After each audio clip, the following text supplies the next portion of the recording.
Hello hi welcome back to my channel. So please ఖచ్చితంగా subscribe చేసుకొని చూడొచ్చు కదా, చిన్న సబ్స్క్రైబే కదా, అదేం పెద్ద విషయం కాదు కదా, చేసేసుకోండి. సో ఇవాళ నేను చూపించే రెసిపీ ఏంటంటే బేసిన్ స్క్రాంబుల్ రైస్. ఏంటి పేరు చిత్రంగా ఉందని అనుకుంటున్నారా? ఎస్, పేరు చిత్రంగా ఉంది, టేస్ట్ మాత్రం బాగుంటుంది. అయితే దీనికోసం మనం స్వీట్ కార్న్, క్యాప్సికమ్, ఆనియన్, పచ్చిమిర్చి, అల్లం, ఇవి అలానే శనగపిండిని కొంచెం తీసుకొని వాటర్ కలిపి పలుచగా కలిపి పెట్టుకోవాలన్నమాట.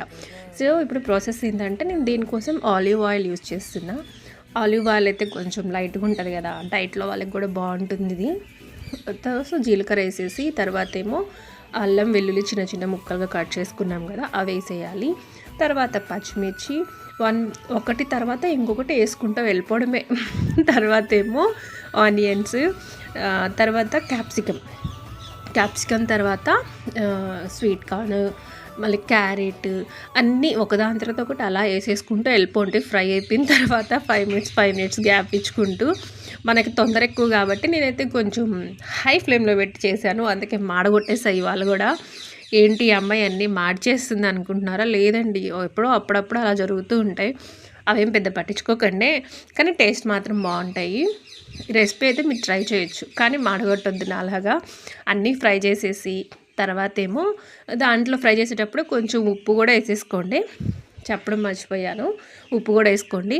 తర్వాత బాగా ఫ్రై అయిన తర్వాత ఉప్పు కారం చేసేసి, ఇప్పుడు మనము ఇదేమంటారు, ముందుగానే మనము ఒక స్లరీ కలిపి పెట్టుకున్నాం కదా, శనగపిండి స్లరీ, దాన్ని పోసేసి ఒక 5 మినిట్స్ అలా ఉంచేసేయండి మూత పెట్టి కదిలించకుండా. కొద్దిసేపు తర్వాత ఇది అలా ఫ్రై ఏమంటారు చిన్న చిన్న ముక్కల్లా కట్ చేసుకోండి. ఎగ్గుకి మనము పొరుటు వేస్తాం కదా, ఎగ్గు పొరుటు, అలాగా చిన్న చిన్న కట్ చేసేసుకొని తర్వాత ఏమో ముందుగానే రైస్ చేసి పెట్టుకుంటాం కదా, ఆ రైస్ కొద్దిగా వేసేయండి.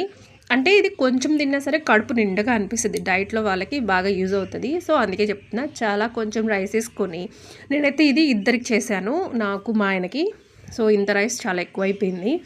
సో ఫైనల్గా దింపేటప్పుడు ఇంకొంచెం ఉప్పు, తర్వాత ఏమో మిరియాల పొడి వేసేసి తర్వాత గరం మసాలా వేసేసాను.